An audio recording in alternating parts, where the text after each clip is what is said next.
The first time Lieutenant Commander Alex Torres saw the German Shepherd, it was shivering in the alley behind Maggie's diner at 5:30 in the morning.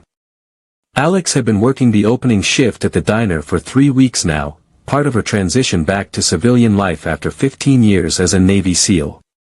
She'd retired 6 months ago after a mission in Syria had gone sideways, leaving her with a shattered knee, PTSD she wouldn't acknowledge, and a medical discharge she hadn't wanted. Now she was 38 years old, living in her late grandmother's house in Bellingham, Washington, and trying to figure out who she was when she wasn't Lieutenant Commander Torres. The diner job was temporary, something to fill her days while she healed and decided what came next. At least, that's what she told herself.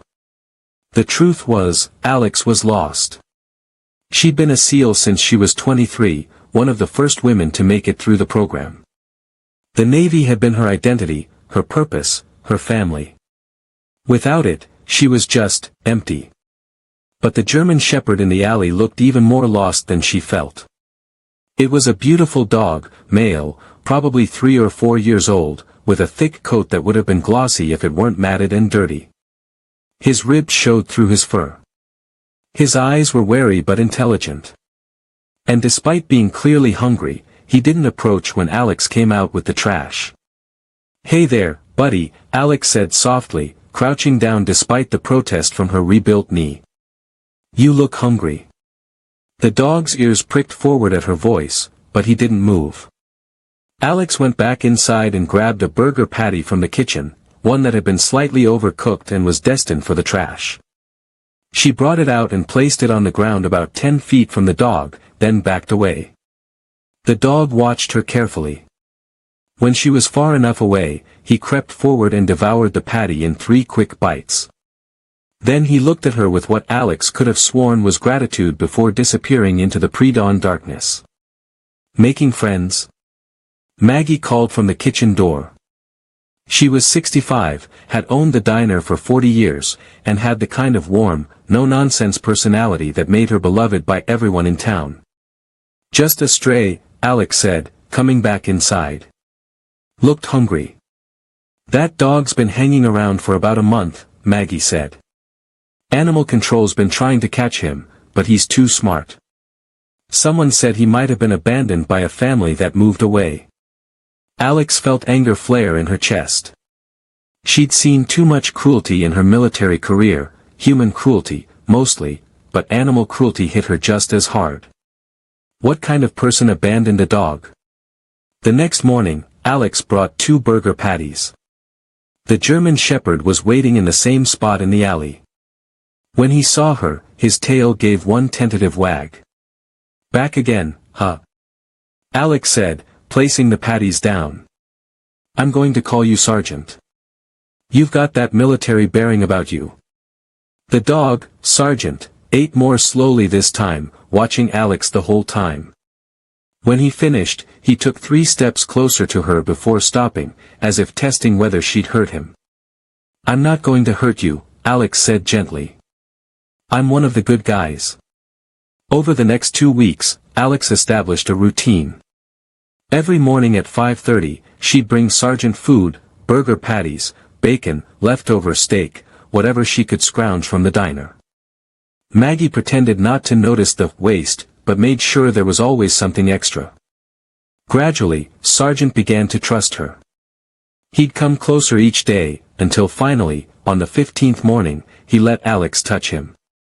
She ran her hand over his head gently, and Sergeant leaned into the touch like he was starving for affection as much as he'd been starving for food. "Good boy," Alex whispered. "You're such a good boy." She checked him over carefully, using skills she'd learned from working with military working dogs during her deployments. Sergeant was well trained. She could tell from the way he responded to subtle hand signals, the way he sat perfectly when she gestured down. This wasn't a stray. This was someone's trained dog, possibly abandoned or lost. He wore no collar, but when Alex examined his ears, she found what she was looking for, a small tattoo inside his left ear. Military working dogs were often tattooed with identification numbers. Alex felt her heart skip. This might be a veteran service dog. Or even an active-duty military working dog that had somehow ended up on the streets. She pulled out her phone and took a picture of the tattoo, planning to research it later. "Don't worry, Sergeant," she told the dog. "I'm going to figure out where you belong." But part of her, the lonely, broken part, hoped he belonged with her. That afternoon, Alex's shift ended at 2. She usually went home, took pain medication for her knee, and spent the rest of the day trying to avoid the silence of her empty house. But today, she stopped at the pet store and bought a collar, leash, dog food, and bowls. If she was going to help Sergeant, she needed supplies. She also stopped at the police station and talked to an officer about the stray dog. The officer checked the lost and found reports but came up empty. "If you can catch him and bring him in, we can scan for a microchip," the officer suggested. "That might tell us who owns him." "I'll try," Alex said. That evening, she went back to the alley behind Maggie's with the new collar and leash. Sergeant was waiting, as if he knew she'd return. "Hey, buddy," Alex said. "I got you something." She showed him the collar, a simple blue one, nothing fancy. Sergeant sniffed it, then sat calmly while Alex fastened it around his neck. He didn't resist when she attached the leash. "Good boy," Alex praised. "Now, let's get you checked for a microchip." The veterinary clinic was closing when Alex arrived, but Dr. Patricia Brennan, the same vet from a previous story, took pity on them and agreed to do a quick scan. "Beautiful dog," Dr. Brennan said, running her hands over Sergeant professionally. "German Shepherd, male, approximately 4 years old. Well trained, I can tell. And yes, he has a microchip." She scanned the chip and frowned at the reading. "That's interesting." "What?" Alex asked. "This chip is registered to the Department of Defense. This is a military working dog." Alex felt her suspicions confirmed. "Can you tell me which branch? Which unit?" "The registry just says DOD. But there's a phone number for emergencies." "Want me to call?" "Please," Alex said. Dr. Brennan made the call, speaking with someone on the other end for several minutes. When she hung up, her expression was troubled. Apparently, this dog was reported missing 6 weeks ago from Joint Base Lewis McChord, about 90 miles south of here. His name is Atlas. He was partnered with a special operations handler who's currently deployed overseas. Alex felt her stomach drop. Atlas. This dog belonged to a soldier who was deployed, probably in a war zone, worrying about his partner. "Did they say who the handler is?" Alex asked. "They couldn't release that information. But they said the handler has been notified that Atlas was found and will make arrangements to retrieve him when he returns stateside in approximately 2 weeks. 2 weeks. Alex had 2 weeks with this dog before his real owner came home. She should have felt relieved. Atlas had a home, a person who loved him. But instead, she felt an unexpected sense of loss. She'd gotten attached to Sergeant Atlas in just 3 weeks. The dog had become part of her morning routine, a bright spot in her otherwise empty days. "Can I keep him until then?" Alex asked. "I mean, he's been surviving on the streets for 6 weeks. He needs proper food, medical care, a safe place to stay." "I think that would be fine," Dr. Brennan said. "Let me give you my card. Bring him back tomorrow for a full checkup and vaccinations. And I'll notify the DOD that you're fostering him temporarily." Alex took Atlas home that night. The dog explored her grandmother's house carefully, sniffing every corner, checking every room. When he seemed satisfied that there were no threats, he settled on the floor beside the couch where Alex sat. "You're a working dog, aren't you?" Alex said, reaching down to pet him. "You need a job, a purpose. I get that. I've been feeling the same way." Atlas looked up at her with those intelligent brown eyes, and Alex could have sworn he understood. Over the next 2 weeks, Alex and Atlas were inseparable. She brought him to her morning shifts at the diner, Maggie didn't mind, and the customers loved him.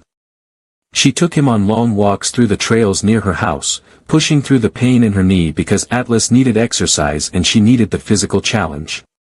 She taught him new commands, discovering that he already knew dozens. He could sit, stay, heel, speak, and be quiet. He could search, track, and guard. He even knew hand signals for tactical movements, clear signs that he'd been trained for combat operations. "You've seen things, haven't you?" Alex said one evening as they sat on her porch watching the sunset. "Bad things. Just like me." Atlas rested his head on her lap, and Alex felt tears prick her eyes. She hadn't cried since her medical discharge. Hadn't let herself feel the grief and loss. But somehow, this dog broke through her walls. "Your handler's coming home soon," Alex told him. "And I'm going to make sure you're healthy and happy when he gets here. That's my mission now." True to her word, Alex took Atlas to Dr. Brennan for a complete checkup. The vet found that Atlas was malnourished and had a few minor injuries, a sprained paw, some cuts that had healed badly, but was otherwise healthy. "He's been through something," Dr. Brennan observed. "Dogs don't usually end up on the streets in this condition unless something traumatic happened." "Like what?" Alex asked. "Could be anything. Maybe he got spooked and ran off base. Maybe someone was transporting him and he escaped. Maybe." She paused delicately. "Maybe his handler died, and Atlas was confused and scared." Alex hadn't considered that possibility. What if Atlas's handler hadn't just been deployed? What if he'd been killed in action, and Atlas was grieving? But Dr. Brennan's contact at the DoD had confirmed that the handler was alive and deployed. So something else must have happened. Alex made it her mission to prepare Atlas for his reunion. She groomed him until his coat was glossy. She fed him high-quality food until his ribs no longer showed. She took him to the dog park, introduced him to other dogs, helped him remember how to just be a dog and not always a warrior. And she talked to him about her own deployments, her own struggles, her own feelings of being lost and purposeless. Atlas listened without judgment, offering comfort with his presence. "You've helped me heal," Alex told him on their last night together. "I hope I've helped you too." The next morning, Alex received a call from Dr. Brennan. "The handler is back stateside. He's driving up from Lewis McCord today to get Atlas. He should be here around 2 o'clock. Alex felt her heart squeeze. "Okay. I'll have Atlas ready." She spent the morning giving Atlas extra attention, a long walk, his favorite treats, gentle grooming. She put on his best collar and attached his leash, even though part of her wanted to run away with him, to keep this dog who'd brought light back into her dark world. But that would be selfish. Atlas had a handler who loved him, who'd probably been worried sick for 6 weeks. Alex had to let him go. At exactly 2 o'clock, a truck pulled up outside Maggie's diner. Alex watched from the window as a man got out, tall, broad-shouldered, moving with the distinctive bearing of Special Operations military. He wore civilian clothes, but everything about him screamed soldier. He walked into the diner, his eyes scanning the room with professional assessment before landing on Atlas, who was sitting calmly beside Alex's booth. The man froze. "Atlas?" The dog's head whipped around. His ears pricked forward. His whole body began to quiver. Then he let out a sound Alex had never heard him make, a whine of pure joy mixed with something like grief. "Atlas," the man said again, his voice breaking. Alex unclipped the leash. Atlas bolted across the diner and launched himself at the man, who caught him and sank to his knees, burying his face in the dog's fur. Both of them were shaking, the man's shoulders heaving with what might have been sobs. The entire diner went quiet, watching this reunion. Several customers were openly crying. Alex stood up and walked over slowly, giving them time. When the man finally looked up, she saw tears streaming down his face, a tough Special Operations soldier, crying in public, and not caring who saw. "Thank you," he choked out. Thank you for finding him. Thank you for taking care of him. I thought," his voice broke. "I thought I'd lost him forever." "He's a good dog," Alex said softly.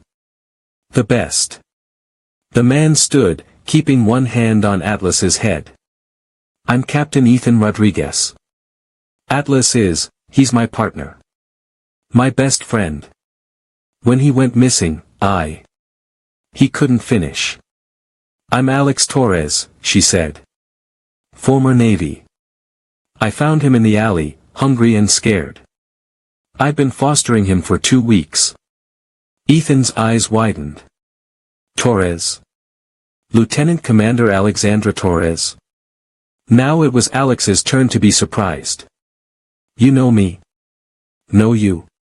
"Ma'am, you're a legend. First woman to lead a SEAL direct action team in combat. Silver Star recipient. Everyone in Special Operations knows your name." Alex felt uncomfortable with the praise.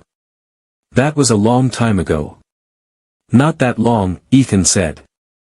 "I heard about your medical discharge. I'm sorry. The community lost a great operator." "Thank you," Alex said awkwardly. They stood in silence for a moment, both of them clearly struggling with emotions. Atlas sat between them, looking from one to the other, his tail wagging. "How much do I owe you?" Ethan asked. "For taking care of him, the vet bills, everything." "Nothing," Alex said firmly. "He saved me as much as I saved him. We're even." Ethan studied her face, and Alex had the uncomfortable feeling he saw more than she wanted him to see. "You're not okay," he said bluntly. "Are you?" "I'm fine," Alex lied automatically. "You're not. I can see it. I've been there myself." He paused. "Lieutenant Commander, can I buy you a cup of coffee? I'd like to hear about how you found Atlas. And maybe we can help each other." Alex wanted to say no. She wanted to retreat to her empty house, her isolation, her carefully maintained walls. But something about Ethan Rodriguez, the way he looked at her with understanding rather than pity, the way Atlas sat calmly between them like he was trying to connect them, made her hesitate. "Okay," she said finally. "Coffee." They sat in Alex's usual booth, Maggie bringing them coffee with a knowing smile. Ethan asked Alex to tell him everything about finding Atlas, about the past 2 weeks. Alex found herself talking more than she had in months, describing the morning routine, the gradual trust, the bond that had formed. "He's a special dog," Ethan said when she finished. "I knew that the day we were partnered. But hearing how he helped you." He smiled. "That's Atlas. He's always had a gift for knowing when someone needs help." "How did you two end up together?" Alex asked. Ethan's face grew serious. "I'm a Navy SEAL. Special Reconnaissance. Atlas was assigned to me 3 years ago for counter-IED work in Syria. We've done 4 deployments together. He's saved my life more times than I can count." He paused. 6 weeks ago, we were stateside, preparing for another deployment. I was called into a briefing, and I left Atlas in the kennel on base. When I came back 2 hours later, he was gone. The kennel door was open. No one knew how or why. "You think someone let him out?" Alex asked. "Maybe. Or maybe he just got spooked by something and bolted when someone else was going in or out. Atlas has PTSD from our deployments. Loud noises, certain smells, they trigger him sometimes. He might have panicked and run." Alex understood that better than most people could. "And you've been looking for him for 6 weeks?" "Every spare minute. I put up flyers, contacted every shelter and vet within 100 miles, posted on social media. I was deployed when Dr. Brennan called to say he'd been found. I couldn't believe it. I've been living in hell, thinking I'd never see him again." The pain in his voice was raw and real. Alex recognized it, the same pain she felt about losing her SEAL career, her purpose, her identity. He's safe now, Alex said. And from what I can tell, he still has all his training. He's a little traumatized, but he'll heal. Thanks to you, Ethan said. He reached across the table and took her hand. Lieutenant Commander Torres, Alex, I don't know how to thank you properly. You gave me back my best friend. Just take care of him, Alex said. That's thanks enough. But as Ethan and Atlas prepared to leave, Alex felt that emptiness returning. For 2 weeks, she'd had a purpose, caring for this dog, helping him heal. Now that purpose was walking out the door. Ethan must have seen something in her face, because he paused. Alex, can I ask you something? Sure. What are you doing with your life right now? Beyond the diner job? Alex stiffened. I'm figuring things out. That's code for lost and struggling, Ethan said gently. I recognize it because I've been there. After my first deployment, I came home with PTSD and survivor's guilt.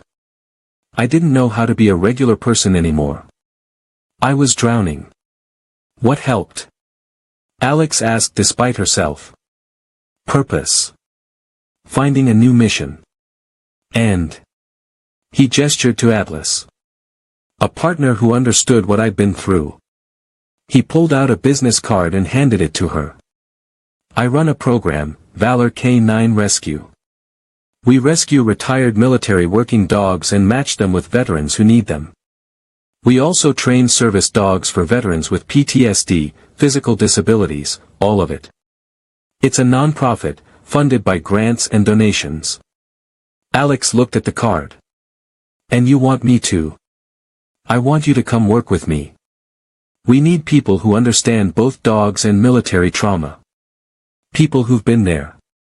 You're perfect for this. I don't know anything about training service dogs, Alex protested. You trained Atlas over 2 weeks to trust again, to be a dog again. You have the instincts and the skills. The rest I can teach you. Alex wanted to say no. She wanted to stick with her safe, low-pressure diner job. But she also felt something stirring, something that had been dormant since her discharge. Interest. Possibility. Purpose. Can I think about it? She asked. Take all the time you need, Ethan said. But Alex, I saw the way you looked at Atlas. You need this as much as he needed you. Don't let your fear stop you from finding your next mission. 3 days after Ethan and Atlas left, Alex was still thinking about his offer. She tried to focus on her diner shifts, on her physical therapy for her knee, on her quiet evenings at home. But everything felt hollow now, like she was just going through motions. She missed Atlas. Missed his steady presence, his intelligent eyes, the way he'd lean against her when she was having a bad day. For 2 weeks, she'd had a reason to get up in the morning beyond just surviving. Now that reason was gone, and the emptiness was back with a vengeance. On the 4th day, Maggie cornered her during the afternoon lull. Honey, you need to call that man and take his job offer. What? Alex said, startled. Don't play dumb. I saw how you were with that dog. I saw how you've been since he left, like you lost something important. And I heard enough of your conversation to know Captain Rodriguez offered you a job. I don't know if I'm ready. You're never going to be ready, Maggie interrupted gently. You're never going to wake up one morning and feel completely healed and whole. You've been through trauma. You've lost your career, your identity. That doesn't get fixed by hiding in a diner and avoiding your feelings. I'm not hiding. Yes, you are, Maggie said firmly but kindly. And honey, I love having you here. You're a great employee. But this isn't where you're meant to be. You're meant to be doing something that uses your skills, that gives you purpose, that helps others. That's who you are. Alex felt tears prick her eyes. What if I fail? What if I'm not good enough anymore? Then you'll fail and try again, Maggie said. But Alex, you were a Navy SEAL. You faced down enemies, survived combat, led people in impossible situations. You can handle training some dogs and working with veterans. That evening, Alex picked up the phone and called Ethan Rodriguez. He answered on the second ring, and she could hear Atlas barking in the background. Lieutenant Commander Torres, Ethan said warmly. I've been hoping you'd call. Call me Alex, she said. And yes. I want to take your job offer. If it's still available. It's absolutely available. Can you start Monday? That fast? We're drowning in applications from veterans who need service dogs, and we're short-staffed. I need someone I can trust who understands the mission. That's you. Alex took a deep breath. Okay. Monday. Where do I report? Ethan gave her the address, a facility about 30 minutes outside Bellingham, near the Canadian border. It's a ranch. 50 acres. We have kennels, training areas, housing for the dogs. Bring comfortable clothes and boots. And Alex? Thank you. You won't regret this. After hanging up, Alex sat in her grandmother's house and let herself feel something she hadn't felt in months, hope. Monday morning, Alex drove out to the Valor K9 Rescue Ranch. The property was beautiful, rolling fields, forest in the background, mountains visible in the distance. The main building was a large barn that had been converted into offices and training spaces. Behind it were modern kennels housing at least 24 dogs. Ethan met her at the main building with Atlas at his side. The dog's tail started wagging the moment he saw Alex, and he pulled toward her. Hey, buddy, Alex said, kneeling down despite her knee to greet him. I missed you too. He's been moping since we got home, Ethan admitted. I think he misses you. Which is perfect, actually, because I was hoping you'd work directly with him. I thought he was your partner.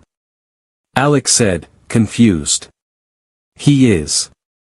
But I'm also the program director, which means I spend most of my time on administration, fundraising, and coordinating placements. Atlas needs someone who can work with him daily, keep his training sharp, and maybe even use him to help train other dogs. He's one of the best military working dogs I've ever seen. He should be teaching the next generation. Alex felt a surge of joy. She'd get to work with Atlas after all. I can do that. Ethan showed her around the facility. They had 30 dogs currently, a mix of retired military working dogs, rescue dogs being trained for service work, and dogs being retrained after failed placements elsewhere. Our mission is twofold, Ethan explained. First, we rescue military working dogs when they retire and match them with veterans who can give them good homes. Second, we train service dogs specifically for veterans with PTSD, physical disabilities, or both. The dogs we train go through an 18-month program before they're certified. That's a long program, Alex observed. Service dog training is intensive. These dogs need to be rock solid, no aggression, perfect obedience, able to handle any situation. They need to know how to interrupt panic attacks, provide deep pressure therapy, create physical barriers in crowds, guide their handlers through PTSD episodes. It's not easy work. But it's important work, Alex said. The most important, Ethan agreed. I've seen these dogs literally save lives. Veterans who were suicidal, who couldn't leave their houses, who were self-medicating with drugs and alcohol, give them the right service dog, and suddenly they have a reason to live, a purpose, someone depending on them. Alex understood that intimately. Atlas had done that for her in just 2 weeks. Ethan introduced her to the rest of the staff, 3 full-time trainers, a veterinary technician, and 2 part-time administrators. Everyone was friendly and welcoming, and several were veterans themselves. Your primary job will be working with Atlas and our advanced dogs, Ethan explained. Teaching them tactical obedience, search and rescue skills, protection work. But I also want you to work with our veteran clients, helping them understand their dogs, teaching them handling skills, providing mentorship. I'm not a therapist, Alex warned. No, but you're a veteran who's been through trauma and come out the other side. That's more valuable than any therapist's credentials. These veterans need to see someone who understands what they're going through. Someone who's been there. Over the next weeks, Alex threw herself into the work with an intensity she hadn't felt since her military days. She worked with Atlas daily, refreshing his training, teaching him new skills. The dog thrived under her attention, his confidence and joy returning. She also worked with the other dogs, a 3-year-old Belgian Malinois named Scout who'd been retired after an injury, a gentle golden retriever named Sunny being trained for PTSD support, and a German shepherd named Bear who'd washed out of police K9 training but showed promise as a mobility assistance dog. But the most rewarding work was with the veterans. Once a week, a new veteran would arrive to meet their potential service dog, a carefully matched pairing based on personality, needs, and lifestyle. Alex met Marine Corps veterans with missing limbs learning to work with mobility assistance dogs. She met Army veterans with severe PTSD learning to trust the dogs trained to sense their panic attacks before they happened. She met Navy veterans dealing with traumatic brain injuries learning to rely on dogs trained to remind them to take medications and keep them oriented.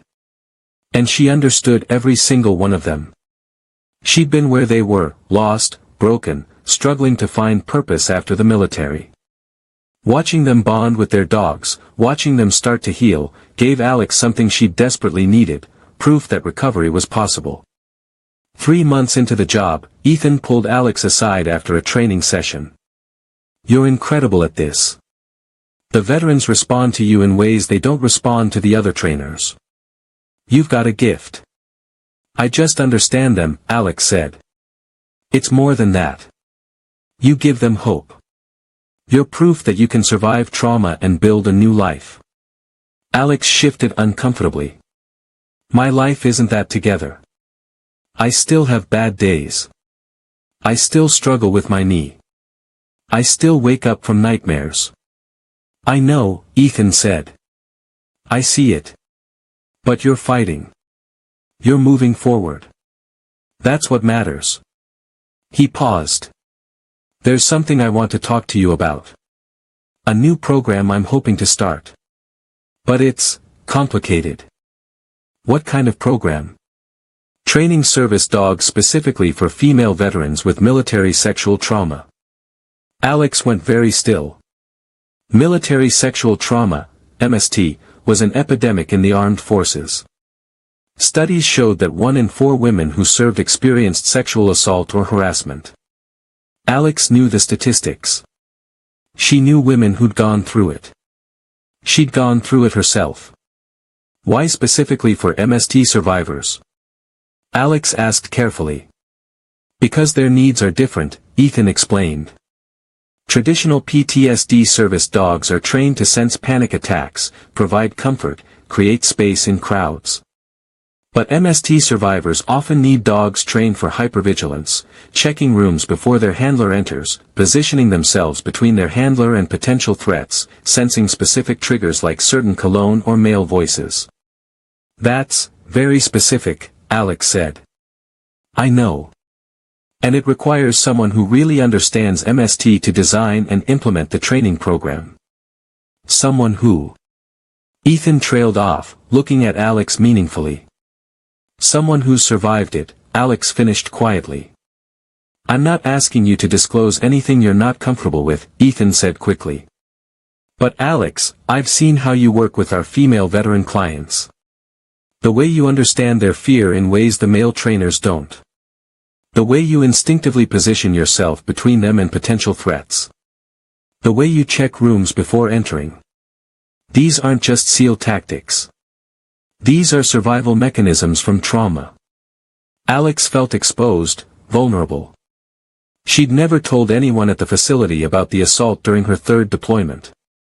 About the senior officer who'd cornered her, who'd used his rank to silence her, who'd destroyed her trust in the chain of command. "I don't know if I can do this," Alex admitted. "You don't have to decide now," Ethan said. "But think about it. There are women out there suffering, struggling to function, living in fear. A properly trained service dog could change their lives. And you could design that program. You could train those dogs. You could give those women back their freedom. That night, Alex couldn't sleep. She kept thinking about Ethan's words, about the women who needed help, about her own experiences with MST. She'd never reported the assault. She'd been too afraid it would destroy her career, afraid no one would believe her, afraid of retaliation. She'd buried it, locked it away, pretended it hadn't happened. But it had happened.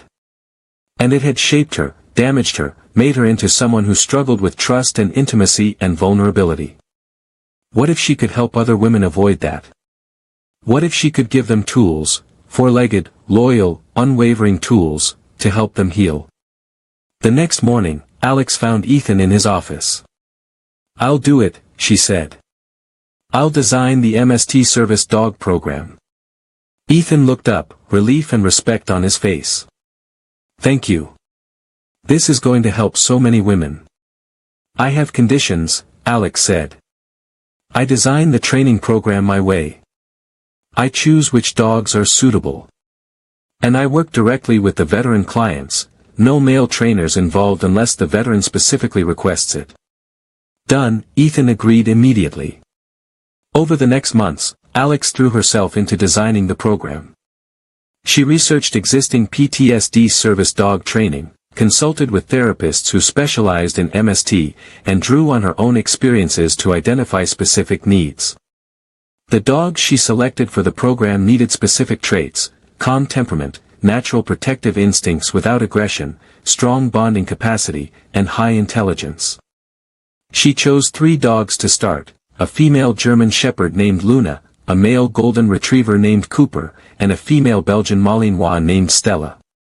The training was intensive and specialized. Alex taught the dogs to check rooms before their handler entered, signaling all clear. Position themselves between their handler and strangers, especially men. Sense anxiety and fear in their handler, providing immediate comfort. Create physical space in crowds, keeping strangers at distance. Interrupt flashbacks and dissociative episodes. Sense specific triggers and alert before panic attacks occurred. But beyond the tactical training, Alex focused on bonding. She knew MST survivors struggled with trust. Their dogs needed to be more than tools, they needed to be steadfast companions who would never betray, never hurt, never fail them.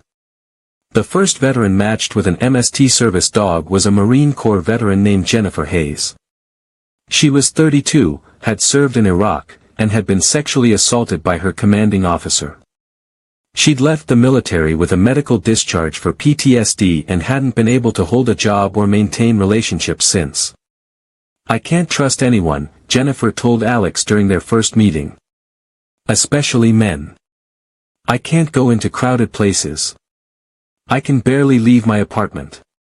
I'm living, but I'm not alive." Alex understood that feeling intimately. "I'm going to match you with Luna," she said. "She's a German Shepherd, 3 years old, fully trained. She's protective but gentle. She's intelligent and intuitive. And Jennifer, she will never hurt you. That's a promise." The matching process took 3 weeks. Jennifer came to the ranch daily, learning to work with Luna, building trust gradually. Alex watched as Jennifer slowly opened up, as the rigid fear in her posture eased, as she started to smile when Luna pressed against her during anxiety episodes.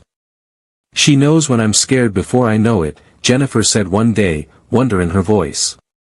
"She can sense it coming and helps me ground myself." "That's what she's trained for," Alex said. "But it's more than training. Luna genuinely cares about you. She's bonded with you. She's chosen you as her person." When Jennifer took Luna home, she called Alex that first night. "I went to the grocery store," Jennifer said, her voice shaking with emotion. "With Luna beside me, I actually went into a store for the first time in 6 months. I felt safe. Alex, I felt safe." That call made everything worth it, the hard work, the emotional labor, the vulnerability of reliving her own trauma to help others heal. Over the following year, Alex placed 12 MST service dogs with female veterans. Each placement was a success.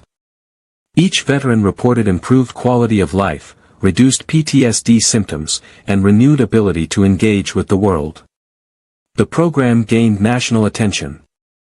Media outlets ran stories about the specialized service dogs helping MST survivors. Donations poured in. Veterans organizations praised the innovative approach. And Alex found herself healing too. By helping other women, by transforming her own trauma into purpose, she'd started to let go of the shame and fear she'd carried for years. But she also found something else, a deeper connection with Ethan Rodriguez. Working together daily for over a year had created a bond between Alex and Ethan that went beyond professional respect. They understood each other's dark moments, trauma responses, and struggles in ways most people couldn't. Ethan had his own demons. He'd lost teammates in combat, struggled with survivor's guilt, and dealt with PTSD that sometimes left him unable to sleep for days. But he channeled all of that into Valor K-9 Rescue, finding purpose in helping others heal. Alex admired his resilience, his dedication, and his genuine care for the veterans they served. She also couldn't help but notice other things, his kindness, his intelligence, the way he looked at her when he thought she wasn't watching.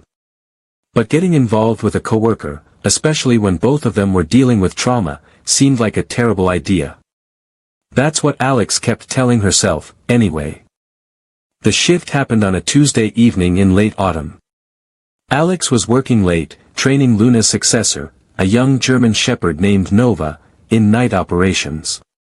Ethan was supposed to be in his office doing paperwork, but he came out to the training field to watch. "She's coming along well," Ethan observed as Nova perfectly executed a room-clearing sequence. "She's smart," Alex agreed. "Reminds me of Atlas."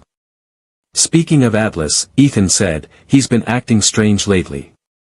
More clingy than usual. I think he misses you." "I work with him every day," Alex said, confused. "I know.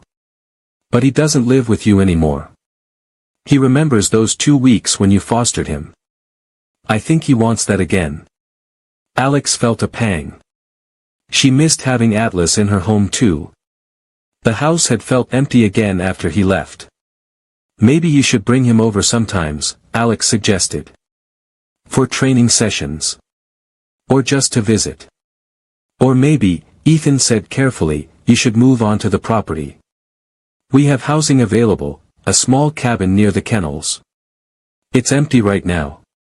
You could live there, be close to the dogs, have Atlas visit whenever you want." Alex looked at him in surprise. "That's a big step." "I know. But Alex, you're here 12 hours a day anyway. You're sleeping like 3 hours a night because you're having nightmares and don't want to admit it. You're pushing yourself too hard, and I'm worried about you." "I'm fine," Alex said automatically. "You're not fine. Neither am I. Neither is anyone who's been through what we've been through. But we're managing. We're surviving. And we do that better when we're not alone." Something in his tone made Alex look at him more closely. "What are you saying, Ethan?" "I'm saying I care about you. As a friend, as a colleague. And maybe as something more, if you were open to that." Alex felt her heart rate spike. "That's not a good idea." "Why not?" "Because we're both traumatized. Because we work together. Because relationships between damaged people usually end badly. Or they end well, because we understand each other," Ethan countered. "Alex, I'm not asking you to marry me. I'm just asking if maybe you'd be willing to try. To see if there's something here worth exploring." Alex wanted to say no. Every instinct told her to protect herself, to maintain distance, to avoid vulnerability. But she also remembered what Maggie had told her months ago, "You're never going to be ready. You have to take the risk." "Okay," she said quietly. "I'll try. But slowly. And if it doesn't work, we're adults and we figure it out professionally." "Deal," Ethan said, his face breaking into a genuine smile. They started dating carefully, quietly. Dinners after work. Walks through the property with Atlas and Nova. Long conversations about their deployments, their struggles, their hopes for the future. It was the healthiest relationship Alex had ever had, because there were no secrets between them. They both knew what PTSD looked like, what triggers felt like, what healing required. When Alex had a bad night and couldn't sleep, Ethan understood. When Ethan withdrew into himself after a particularly tough case, Alex gave him space without taking it personally. And the dogs helped. Atlas seemed delighted that his two favorite people were together. He'd position himself between them on the couch, tail wagging, clearly pleased with this arrangement. 3 months into their relationship, Alex moved into the cabin on the property. It was small but comfortable, with a porch overlooking the training fields and kennels nearby so she could hear the dogs at night. Ethan lived in the main house about a quarter-mile away, giving them proximity without pressure. Some nights they'd stay together. Other nights they'd retreat to their own spaces. It worked. Alex also finally started therapy for her MST. Working with the female veterans, helping them heal, had forced her to confront her own unprocessed trauma. She found a therapist who specialized in military sexual trauma and began the difficult work of unpacking what had happened to her. It was hard. Some sessions left her emotionally raw, unable to function for hours afterward. But Ethan and Atlas were always there, Ethan giving her space or comfort as needed, Atlas providing his steady, non-judgmental presence. "You're getting better," Ethan observed one evening as they sat on her cabin porch. "I can see it. You're sleeping more. Smiling more. Letting your guard down." "I'm trying," Alex said. "It's not easy." "Nothing worth doing is easy," Ethan replied. "But you're doing it. You're healing. And you're helping others heal. That takes courage." The program continued to grow. By the end of the second year, they'd placed 28 MST service dogs with female veterans. Alex had trained a team of 3 female trainers specifically for the program, expanding their capacity. They'd also started getting requests from male veterans with MST. Yes, men were assaulted too, though they reported it even less frequently than women. Alex worked with Ethan to modify the program for male survivors, ensuring the same level of specialized care. But success brought challenges. Demand far exceeded supply. They had a wait list of over 100 veterans needing service dogs and only so many dogs and trainers available. "We need to expand," Ethan said during a board meeting. "Open a second location, hire more staff, increase our breeding program." "That requires significant funding," one of the board members pointed out. "We're running on grants and donations. Where will the money come from?" "I have an idea," Alex said. "But it's unconventional." Everyone turned to look at her. "We could create a veteran-to-veteran program," Alex explained. "Veterans who've successfully completed our program could train to become service dog trainers themselves. They'd understand the needs intimately because they've lived it. We'd provide the training and certification. They'd work for us, either here or at satellite locations." The board members looked at each other, considering. "That could work," one said slowly. "It would provide employment for veterans, reduce our labor costs since we're all about mission over profit, and ensure our trainers really understand the clients. It would also create a sustainable model for expansion," another added. "Veterans helping veterans. I like it." The program was approved. Alex designed the curriculum, drawing on her military training experience and everything she'd learned over the past 2 years. The first class of veteran trainers started 3 months later, 6 graduates of their service dog program who wanted to give back. Jennifer Hayes, the Marine Corps veteran who'd been matched with Luna, was in that first class. "You changed my life," Jennifer told Alex. "Now I want to help change other lives. This is how I do that." Watching Jennifer blossom from a traumatized veteran who couldn't leave her apartment to a confident service dog trainer was one of Alex's proudest moments. But as the program expanded and grew more successful, Alex and Ethan faced a new challenge: media attention. A major network wanted to do a documentary about Valor K-9 Rescue and the MST Service Dog program.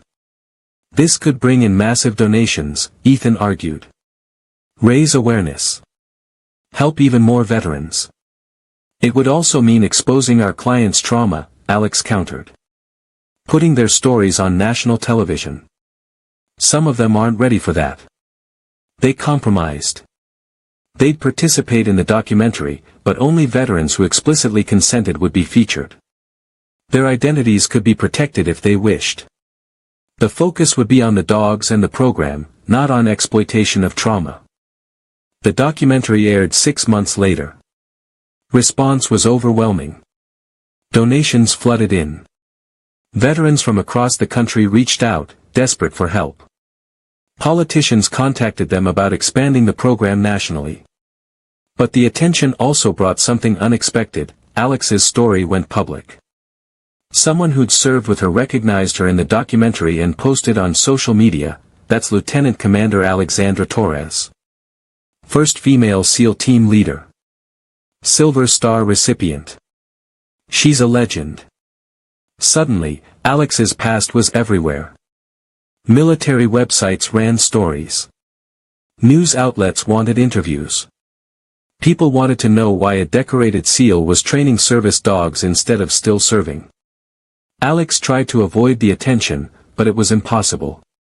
Finally, a reporter caught her leaving the ranch and asked directly, "Lieutenant Commander Torres, you were medically discharged. Can you tell us why?" Alex looked at the camera, at the reporter, at the opportunity to either hide or speak truth. She thought about all the veterans she'd worked with who carried shame about their trauma, who believed they were weak for struggling. "I was discharged because of injuries from my last deployment," Alex said carefully. "A knee injury that required multiple surgeries and left me unable to meet the physical demands of being a SEAL. But I was also struggling with PTSD and military sexual trauma. I was broken, physically and psychologically. And I didn't think I had value anymore." The reporter's eyes widened. "You're admitting to PTSD and military sexual trauma? On camera?" "Yes," Alex said firmly. "Because veterans need to know that trauma doesn't make you weak. Struggling doesn't make you less than. I was a Silver Star recipient, and I still had PTSD. I led a SEAL team in combat, and I still needed help healing from sexual assault. Those things aren't contradictions. They're reality. What do you want people to know? I want veterans to know that asking for help is strength, not weakness. That healing is possible. That you can survive trauma and build a meaningful life. And I want people who've experienced military sexual trauma to know they're not alone. That it's not their fault. And that there are resources, like service dogs, like therapy, like communities of people who understand, that can help." The interview went viral. Some praised Alex's courage. Others criticized her for admitting weakness. But the response that mattered most came from veterans themselves, thousands of messages from people saying, "Me too, thank you, I needed to hear this." And the applications to Valor K-9 Rescue tripled. "You started something," Ethan told her that night. "You gave people permission to speak their truth." "I just told my story," Alex said. "The same story hundreds of thousands of veterans have. I'm not special." "You are to me," Ethan said quietly. They'd been dating for a year and a half now. Living on the same property but maintaining separate spaces. Partners in work and life, but carefully avoiding the word that hung between them, love. "Ethan," Alex said, "I need to tell you something. And I'm terrified to say it because what if it changes everything?" "Say it," Ethan encouraged. "I love you," Alex said simply. "I'm in love with you. And I don't know when it happened or how, but it did. And I needed you to know." Ethan pulled her close. "I love you too. Have for months. I was just waiting for you to be ready to hear it." They kissed, not their first kiss, but somehow the most meaningful. A kiss that said we've survived trauma and found each other. We're building something real and lasting. We're choosing love despite fear. Atlas, who'd been lying on the porch, thumped his tail approvingly. I think he's happy, Alex observed. He should be, Ethan said. He brought us together. That morning you found him in the alley, scared and hungry, you were saving him. But he was also saving you. And indirectly, he saved me too, by bringing you into my life. Alex looked at Atlas, the dog she'd fed secretly every morning, not knowing his owner was a Navy SEAL, not knowing he'd change her entire life. That chance encounter had led to everything, a new career, a new purpose, healing, love. Thank you, buddy, she told the dog. For choosing me. For trusting me. For bringing me home. 2 years after Alex gave that interview, Valor K9 Rescue had expanded to 5 locations across the United States. They'd placed over 200 service dogs with veterans, with a specific focus on MST survivors. The veteran-to-veteran trainer program had graduated 43 trainers. And Alex's willingness to speak openly about her trauma had inspired thousands of veterans to seek help. But there was still work to do. Always more veterans needing help, more dogs to train, more awareness to raise. On a crisp October morning, Alex was leading a training session with a new group of veteran trainers when Ethan pulled her aside. His face was serious. We have a situation, he said quietly. A veteran showed up at the gate about an hour ago. Female, Army, discharged 6 months ago. She's in crisis, suicidal ideation, severe PTSD, MST survivor. She said she saw your interview and drove 17 hours straight from Arizona to get here. Alex felt her heart clench. Where is she now? In my office. I called the crisis hotline, and they're talking her through immediate safety planning. But Alex, she's asking for you specifically. She says you're the only person who might understand. Alex nodded. I'll talk to her. But Ethan, I'm not a therapist. If she's actively suicidal, the crisis counselor will stay on the phone. But she needs to see that healing is possible. She needs to see you, someone who survived and built a life. You're proof that there's hope. Alex walked into Ethan's office to find a young woman, maybe 25, sitting hunched in a chair, phone pressed to her ear. She looked up when Alex entered, and her eyes widened with recognition. Lieutenant Commander Torres, she whispered. Just Alex, Alex said, sitting down across from her. What's your name? Sergeant Lisa Martinez. Army medic. I saw your interview. About the MST. About having PTSD even though you were a Silver Star recipient. And I thought maybe if you could survive it, maybe I could too. You can, Alex said firmly. But Lisa, I need you to be honest with me right now. Are you safe? Are you thinking about hurting yourself? Lisa's eyes filled with tears. Every day. Every single day. I don't know how to live with what happened. With what he did. With the fact that no one believed me when I reported it. I feel broken and worthless and I don't know why I should keep trying. Alex felt every word like a knife. She'd been exactly where Lisa was, drowning in trauma, believing death was easier than healing. I'm going to tell you why you should keep trying, Alex said. Not because I have some inspirational speech prepared, but because I've been where you are. 2 years ago, I was living alone in my grandmother's house, working a minimum wage job, barely functioning. I had nightmares every night. I couldn't be around groups of men. I felt like the person I'd been, the SEAL, the leader, was dead, and all that was left was this broken shell. What changed? Lisa asked. A dog, Alex said. I found a military working dog in an alley, starving and scared. And taking care of him, helping him heal, gave me purpose. It gave me a reason to get up in the morning. And slowly, day by day, I started healing too. She leaned forward. Lisa, I can't promise you that healing will be easy or fast. I can't promise the trauma will ever completely go away. But I can promise that if you choose to stay alive, if you choose to fight for yourself the way you fought for your country, there can be life after trauma. Real life. Good life. Life worth living. How? Lisa whispered. How do you do it? One day at a time. 1 hour at a time if necessary. You find purpose, something outside yourself to care about. You get help, therapy, medication if needed, support groups. You connect with people who understand. And you give yourself permission to be human, to struggle, to have bad days without believing they'll last forever. Alex pulled out her phone and showed Lisa photos of the ranch, the dogs, the veterans they'd helped. This is what I built from my trauma. A program that helps people like us. People who've been hurt and are trying to heal. You could be part of this, Lisa. You're a medic, you understand caring for others. We could train you to work with service dogs, to help other veterans. You could transform your pain into purpose. Lisa looked at the photos, something flickering in her eyes. You do that? Help me? Absolutely. But first, we need to make sure you're safe. We need to get you connected with mental health resources, get you stable. Then, when you're ready, we can talk about training.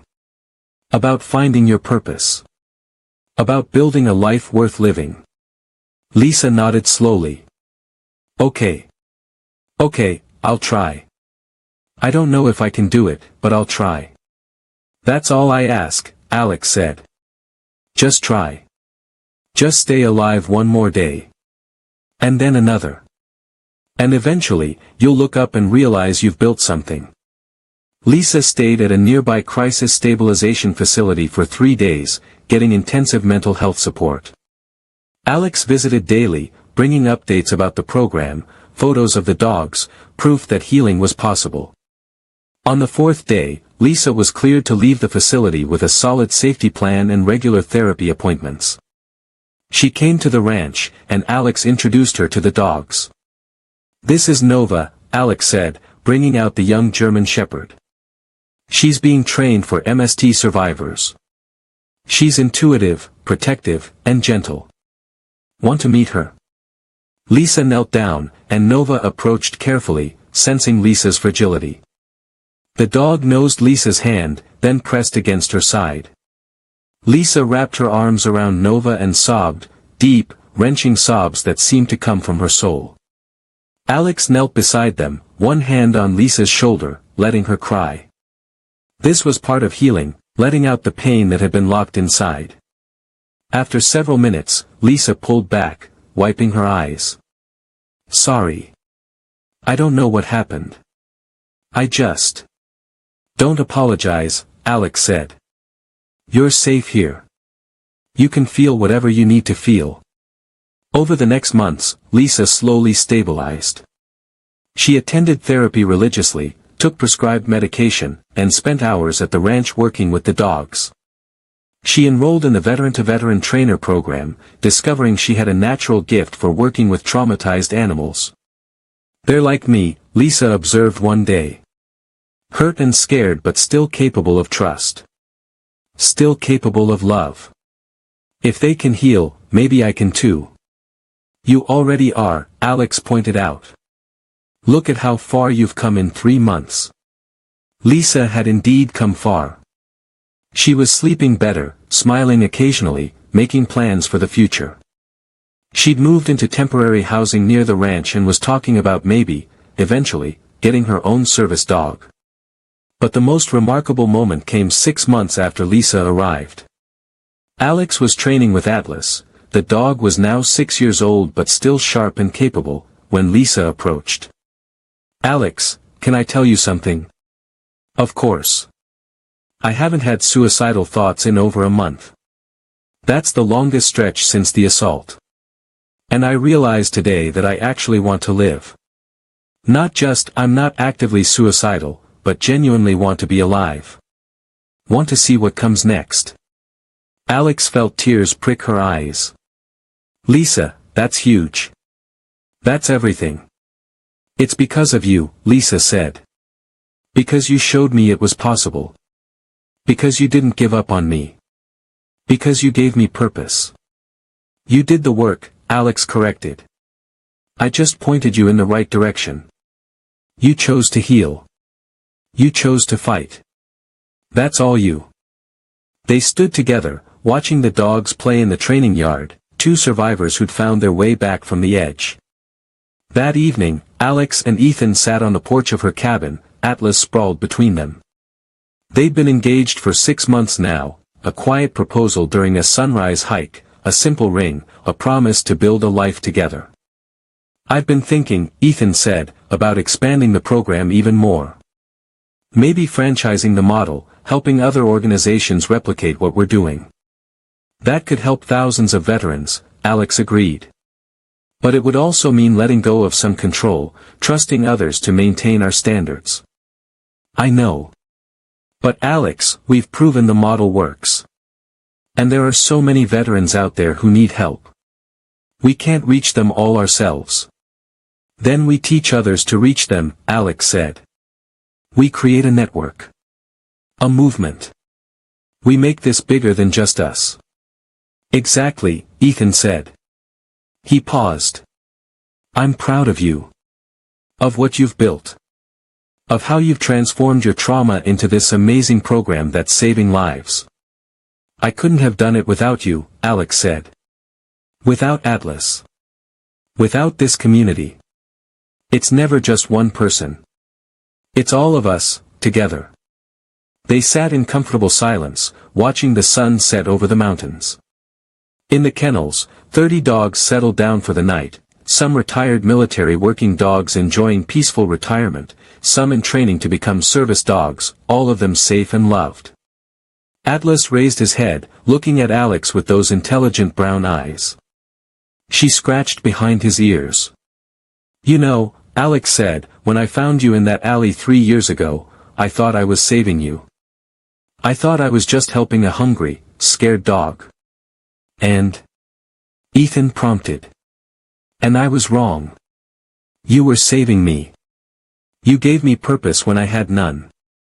You led me to this place, this work, this life. You led me to Ethan.